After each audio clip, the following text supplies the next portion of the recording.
All right, well, welcome back from lunch, everyone. This is the infrastructure of energy abundance, and we're really, really excited to have this conversation today. Yesterday, we talked about energy dominance, and today we're going to dig a little deeper into the details of how we can actually get there. On his first day in office, President Trump declared a national energy emergency, citing that the United States faces insufficient energy production. And this is something a lot of us here have been talking about for a long time. But it's really sparked this important conversation about energy abundance. But what that truly means and how we get there is still a bit fuzzy. So with this panel, we aim to bring it into sharper focus. So with that, I'm going to give my opening question to all the panelists. The infrastructure of energy abundance means different things to different people. For some people, it makes them think of transmission expansion. For others, it's tapping more into our fossil resources. And then even for others, it's more about implementing more of an all-the-above approach. When I say the infrastructure of energy abundance to you, what comes to your mind? What's on your list? And we'll start with you, Admiral Howard. Thank you, Danielle, and thank you to SAFE for having us today. So let me put my idea in context by starting with an event that happened 30 years ago this month. Oklahoma City bombing. Unexpected. 168 American citizens were killed in the Oklahoma City bombing. It's tragic. It did galvanize the FBI and law enforcement to how we thought about terrorism. Now let's go back to 3 years ago. The storm Uri in Texas. Estimates of the deaths from that storm vary between 300 to 700, but the Texas Human Health Services says probably 161 of those deaths was due to hypothermia. We could not get power to our citizens after a storm, and they died from the cold. As many people died from a lack of power as from a terrorist bombing. We galvanized ourselves after Oklahoma City. We've been unable to galvanize ourselves in terms of correcting the infrastructure and the shortfalls we have. So abundance to me is characteristics. We have a grid that's reliable, that's resilient. We have a grid with enough capacity that American citizens don't die for lack of power. So I have the privilege of representing Virginia's 2nd Congressional District. So in Virginia, we have a governor who's really adopted an all-of-the-above energy approach and who speaks about it with regularity. So it's easy for me to jump on board this all-the-above energy discussion. We don't have the energy to meet the needs from the civilian side, but I think about it in terms of defense because that's my district. That's the district I represent. I'm also a Navy veteran, married to a Navy veteran. My dad was an Army veteran. My kids are in the Navy serving currently. So for me, my world kind of revolves around that national security piece. And what do we need to do to make sure that we have the most secure nation? And energy is such an important piece of that.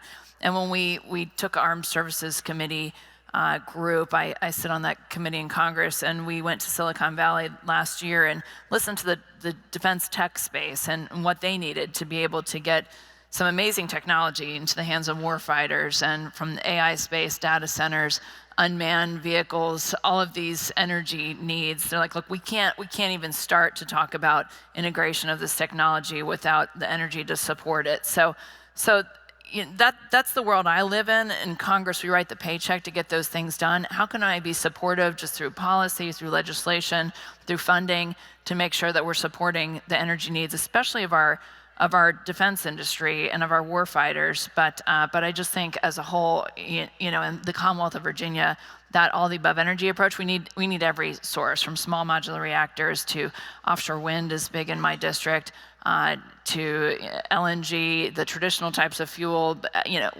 everything. Everything is what we need because we certainly don't have enough. So I'm a supporter of that and just have the privilege of being able to represent a district that believes in that too. Wonderful. Jim? Yeah, Danielle, I mean, first, just thank you to SAFE for having me here on this panel. It's such an honor to be here with the Congresswoman, the Admiral, and that we have a really important topic we're addressing here today.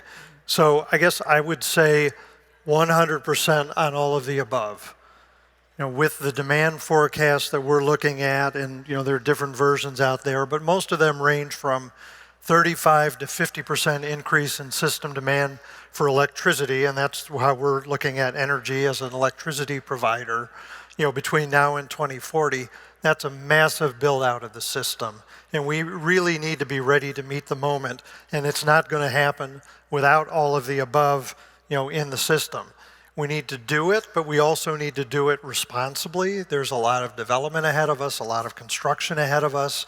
We need to not only install the generation that's going to meet this moment, but we need to be able to deliver this power to the customer. And that's sort of the missing link, and we're going to get into that with this panel, and I hope to give you a little bit more on our perspective on transmission in particular. One other point that I would make is supply chain. This whole system is dependent upon the supply chain that creates the opportunity to build these infrastructure assets and bringing the supply chain to the U.S. and eliminating the risks of leaving the supply chain in the hands of our adversaries and competitors on the foreign stage is very important to this industry. Yeah, those are great points. And Jim, your company is really at the forefront of the infrastructure build out in the country when it comes to energy. I want to pull on that transmission thread a bit. A lot of times we think of generation in this conversation, and generation's critical, but what is transmission's role in energy abundance and sort of, to include interregional transmission that connects grid regions? Can we get energy abundance without it? How important is all this stuff? Yeah. We can have all the abundance in the world, but it does us no good if we can't get the power to the consumer, right? So that's what we're talking about here. If you think about the way the grid was designed, and you go back in time, it wasn't designed in a very efficient manner. And when we think about it holistically today, the grid was initially designed around cities, and then that expanded to utility service territories, and ultimately to the regional transmission authorities that we have, that are operating the grid today. We don't have a holistic national approach to the grid, and that's what we urgently need. And a big ingredient of that national approach is the connectivity of all of these balkanized pieces of the puzzle that we have today. So one of the ways that we get at that is thinking about, and one of the important things to think about here is the larger you make the grid, the less backup, the less reserve capacity you need in each part of the grid, because you have the ability to move power between the parts. And so what you're doing effectively is sort of addition through subtraction, right? I don't need to overbuild all of these disparate grids if I can have the backup capacity in the larger, more expanded grid. So that's what we're looking at here, and that's what we want to be a part of solving this puzzle.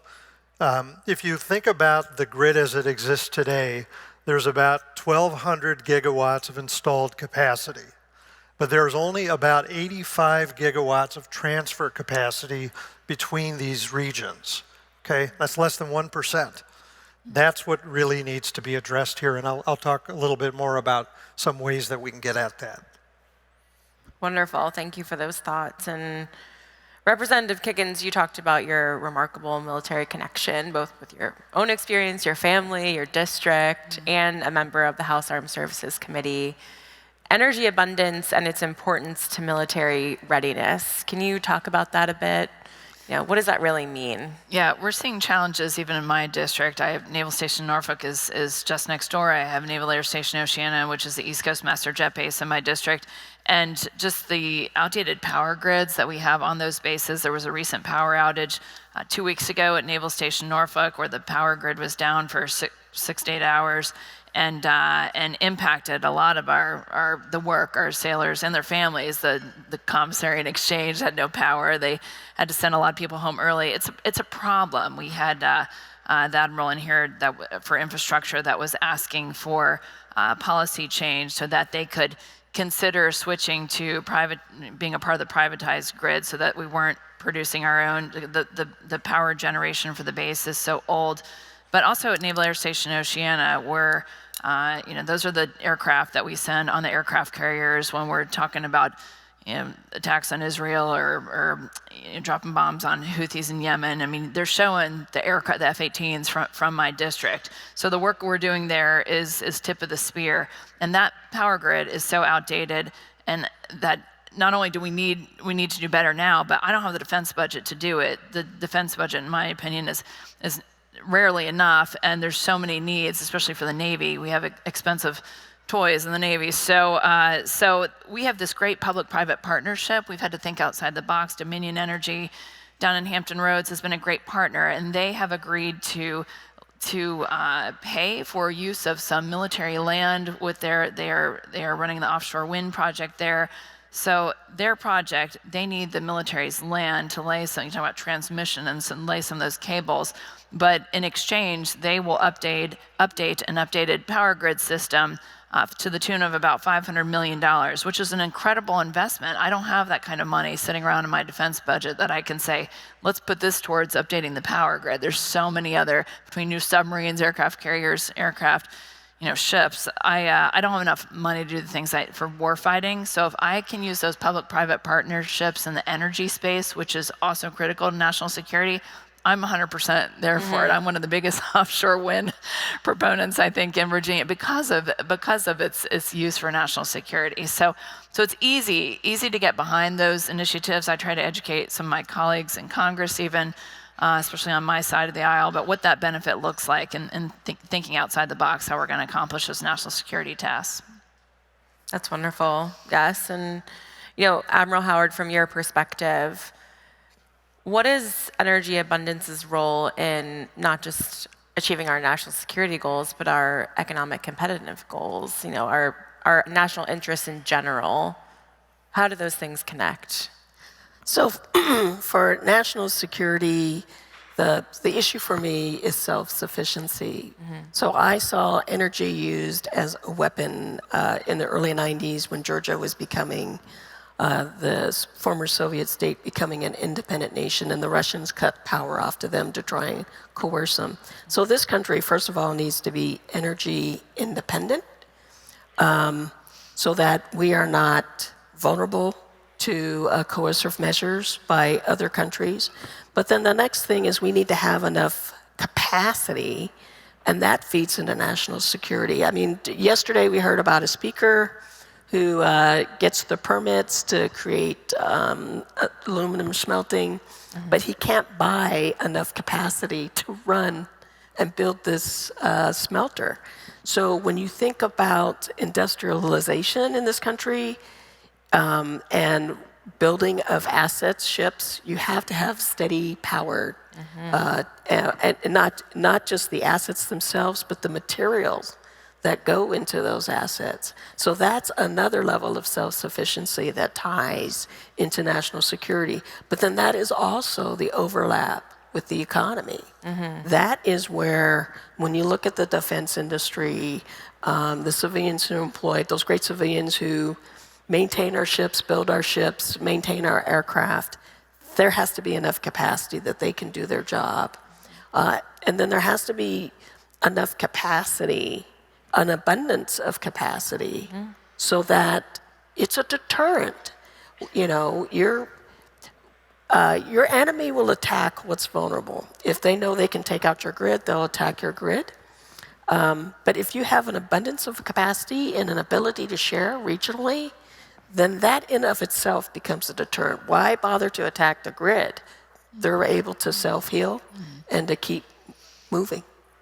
Wonderful, yes. And Jim, you probably know better than anyone right now, a lot of the build out of the infrastructure of energy abundance, unfortunately, faces delays and challenges, whether they're due to permitting or other factors in the United States.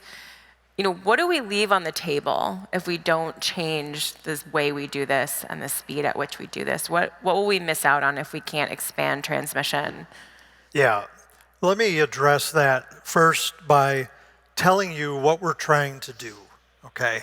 And then let me tell you what we're going to leave on the table if we don't do it. So I'll give you this example. We're, as Invenergy, we're developing several long-distance interregional transmission lines, many of them merchant lines connecting grids, and we're loading the lines with power that we're delivering for our customers, okay? This is our plan. Our most advanced interregional line is called the Grain Belt Express. The Grain Belt Express is an 800-mile line that runs all the way from Kansas through Missouri, Illinois, and to Indiana. If you don't mind, I'm just going to read a few things about Grain Belt Express because I don't want to miss any of these features because they're very important and they're very compelling. So just bear with me a minute. I just want to tick through these. So first of all, as I said, this is an 800-mile line, 5 gigawatts. We can transmit 5 gigawatts on this line, 600-volt kilovolt line, and it's a high voltage direct current line. So we minimize the line losses by going direct current. This 800-mile line would cross 4 states, as I mentioned, but importantly would serve 4 regional grids, okay, connecting 4 regional grids. This is unprecedented. It would be both the highest capacity line ever at 5 gigawatts and the only line to connect this many grids. Very important for defense purposes. This line can deliver American energy and strengthen availability for regions serving 25% of the U.S. DoD facilities, 25%. The Brattle Group estimated that GBX, we call Grain Belt Express GBX, would provide $52 billion in energy cost savings for consumers over just the first 15 years of operations. And this is a very, very long-lived asset, but that's just in the first 15 years. An important feature of this line is its ability to flow power in either direction, west to east or east to west. This provides a huge reliability benefit during emergencies, such as weather emergencies. The Admiral talked about Winter Storm Uri, cyber attacks, another potential exposure to the grid. This ability to flow bidirectionally, very important. The 4 states that the line connects through have all approved the line, have all cited the savings, the reliability and economic benefits that the project will deliver. This was pointed out by the Association of Defense Communities that in the Missouri Public Service Commission order, which you're familiar with, Danielle, approving the line, they specifically cited the national security benefits of Grain Belt in their order, okay? We believe this was the first time that a state commission has approved a line taking into account national security. And the last point I want to make is that projects like Grain Belt really will be a game changer in helping the U.S. meet this growing energy demand that I talked about at the outset. And just borrowing from one of the advisors or consultants who helped us in working on this project, you know, their statement was, this line is both the extension cord and the jumper cables that unleashes all forms of American energy. So that's what we're doing with the Grain Belt Express. Now to your other question about what do we leave on the table if we're not doing things like this. I just make 4 quick points. Okay, number 1 is, as I said, we have this urgent need for connecting additional capacity and building out a line like Grain Belt at 5 gigawatts. You're talking about the equivalent of like 50 average-sized data centers. So if data centers, are the largest contributor to this demand growth, this is directly addressing that issue.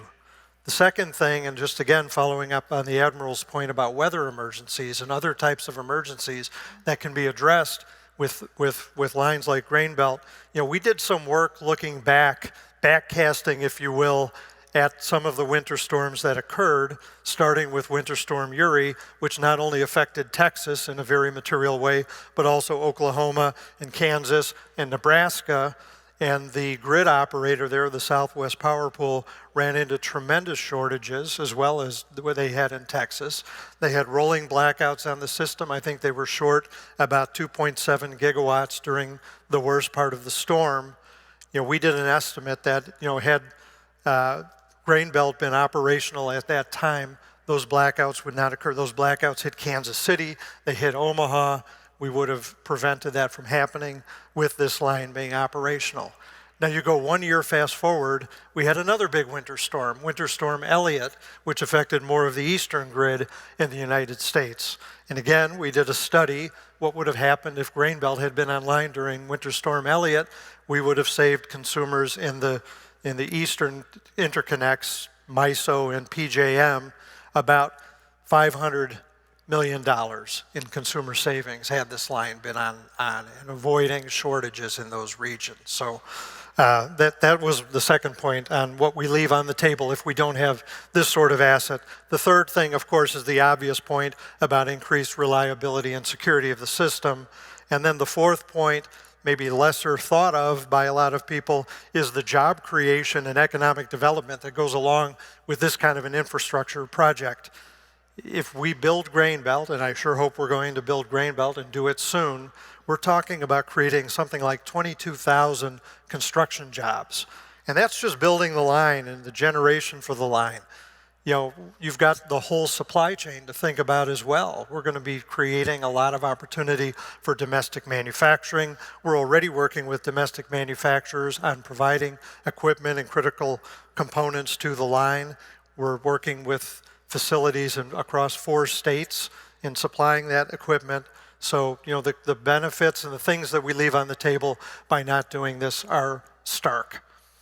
They are. It certainly sounds like a lot left on the table. Kind of continuing the national security discussion about energy abundance, Representative Kiggans, I want to kind of build on your last response. Does energy abundance in the United States, or the lack thereof, impact our global power projection from a military standpoint? You know, is there a connection, and can you help, you know? Yeah, I would say absolutely. And our goal is to not just be energy independent, but to be energy exporters. And I think there's a lot of room for improvement. I think that there's some positive signs of the administration prioritizing things like deregulation and permitting, just expediting some of the permitting reform pieces. So those are good things. I will say another important piece of it is protecting some of the clean energy tax credits that have been in place since the Inflation Reduction Act was passed. It was an important part of that really incentivized a lot of the projects that you hear us talking about, and you probably just discussed at this conference, including the offshore wind project that I'm very protective of. But we need to be protective of those credits. There's a loud group of us in Congress. I co-chair a conservative climate caucus. We've done a lot of press on this issue, co-signed letters to the administration, just emphasizing to the new leadership that these clean energy tax credits need to remain in place, need to be protected. The investment that's been made so far to stop these projects would be really ridiculous, especially when you talk about the economic development piece and some of the job opportunities, in addition to the national security and just providing the energy needs that I think we're all looking for so that we can be energy independent and energy exporters. So it's really an easy discussion. I think it's just time for people like me who have the privilege of sitting in these seats to be able to use our voices to communicate that, and to the new secretary, and again, the leadership that can make sure that we're codifying those clean energy tax credits and being protective of them. Such a great point. I don't think most people would associate clean energy tax credits with global military power projection, but there's definitely a connection there. You know, absolutely. So it's really an important point. And now for my favorite question of this whole panel for Admiral Howard. So 1 year ago, you stood on this stage at this exact event and shared the following very thoughtful words. We have a lot of dreams in this country. One is to reindustrialize. And to do that, we will need power. But right now, power, reliable power, affordable power, is a vulnerability to that dream. So 1 year later, I want to check in with you about that statement. What's changed, or maybe, you know, what hasn't changed? Well, Danielle, I still have a dream. The problem is the dream is still challenged. So if we just look at the appetite for energy, as Jim pointed out with the data centers, for the Department of Defense, we consume about 4% of the energy that is produced in this country. the data centers, the 2,500 data centers are now consuming about the same amount. So we're about to be even the Department of Defense is about to be outstripped by the data centers. So then there's going to become this competition for the scarcity of energy that we have. And we're going to have these challenges of conflict of what's more important, national security, defense or private industry, data centers, information exchange, the economy. And the person who's going to really get hurt, I think, is the consumer.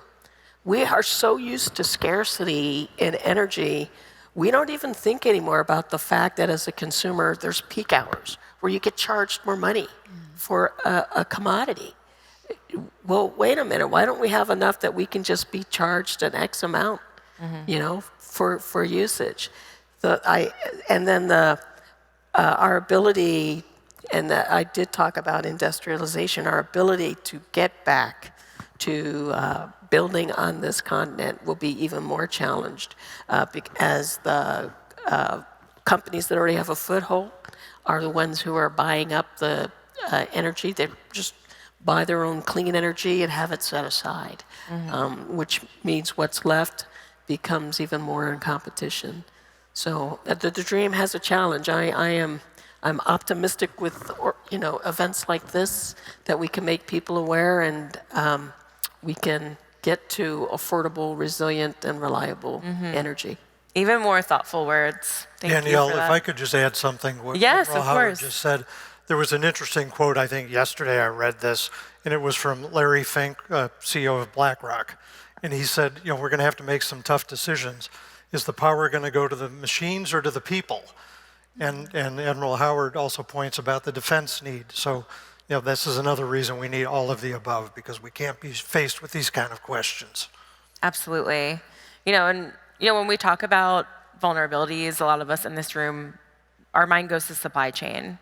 And you've done some really hard work, important work in recent years to onshore certain parts of the grid's supply chain.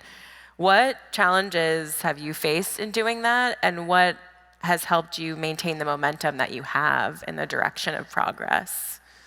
Yeah, so I'm going to try to give you the short answer. I'm Yes. mindful of the clock here.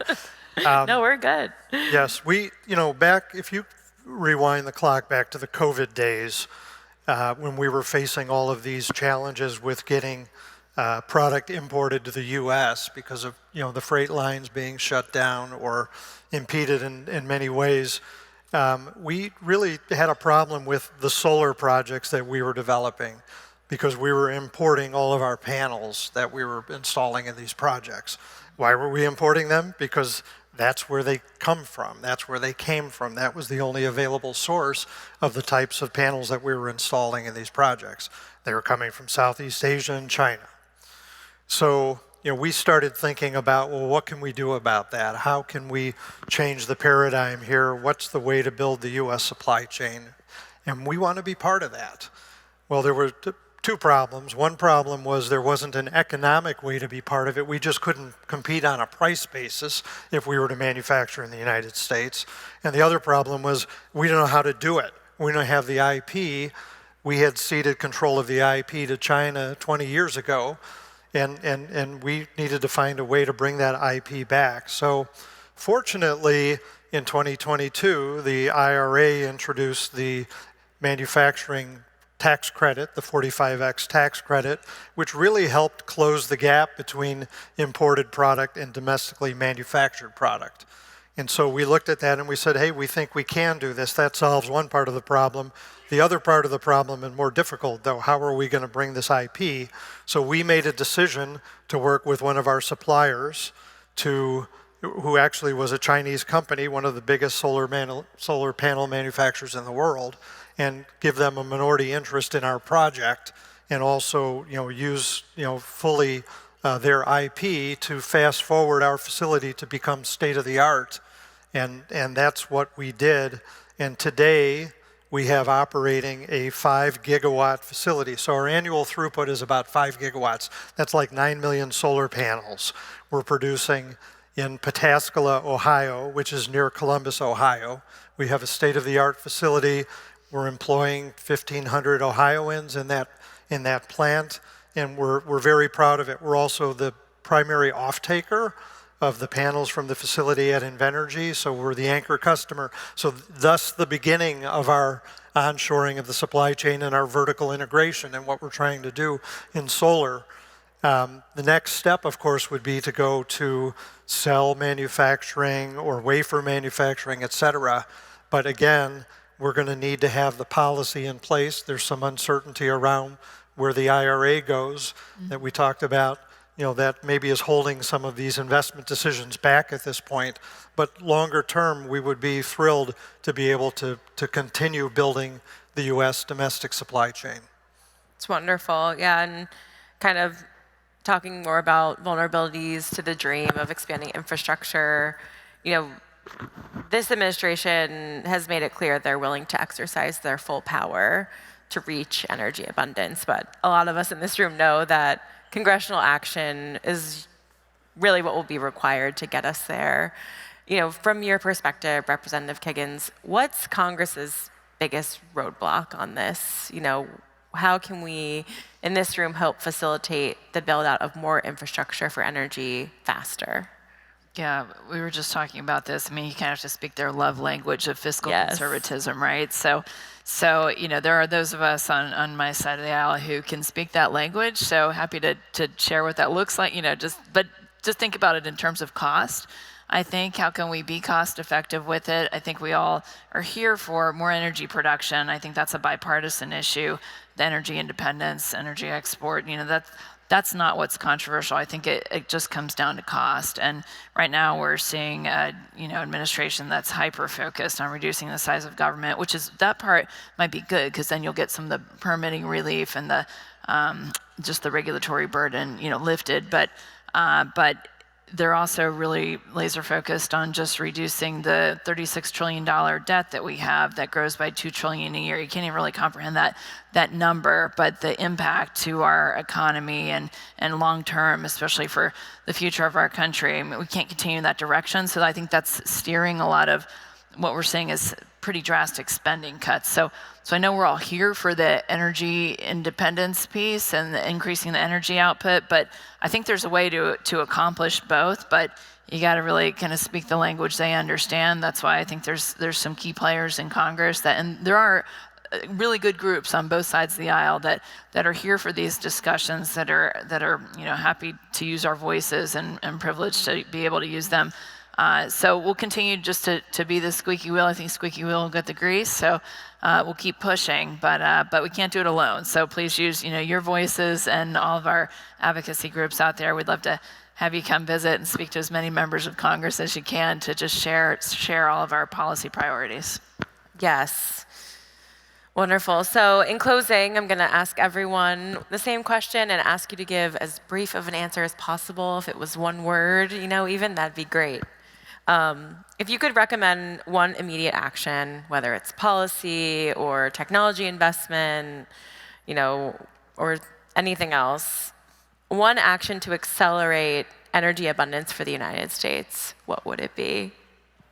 Admiral All right. Howard. So Danielle, I'm going to disappoint you. It's okay. You never disappoint me. No, I'm going to give myself 3 wishes because I'm an admiral. At the federal level, I'd get to permitting reform. It's ridiculous. It takes 3 times as long to get a permit as it does to take a transmission line or put up a new utility building. Wish number 2, at the state level, I'd love to see more of what Jim talked about.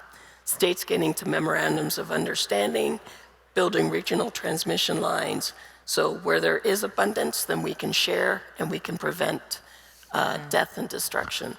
Number 3, I would have the American citizen embrace their inner Spock. There is so much about this that is just pure science and logic. And in the end, when we're talking capacity, if we could just build more nuclear power plants, you have cleaner air, you have more capacity, you have a better life for America. So if we just embrace our inner Spock, we'd all be a lot better off. A wonderful answer. Thank you. Representative Kiggans. I'd say my closing couple words, just that energy security is national security, and I think making that correlation and that relationship that we have to have the energy to be able to have a secure nation, and the world's not a safe place right now. I think we see that across the board, and people are paying attention. So energy security is such an important piece of that. But I mean, the nuclear, I would love to be involved in more nuclear discussions for the people that have been in the Navy. It's kind of a no-brainer. We live on nuclear power plants. We take them under the water. I mean, it's been around for a long time. But the small modular reactor piece, that mobility that we can get with nuclear power, I'm excited for that. I think it's the direction we need to go. But we definitely need to make that correlation between energy security and national security. Thank you. Jim? Yeah, I agree with what's been said here. We need to borrow the words, we need to unleash all sources here. We support all sources. We're involved in all sources as Invenergy on the generation side, but we need the missing link. We need the grid. We need to build out the grid in a way to make this happen. We've talked about the various points, but if we really want to have a reliable, affordable, secure grid, we need to build out the grid. End of story. Yes. All right. Well, thank you for being here. Thank you, Danielle. Thank you, everyone. That concludes our panel.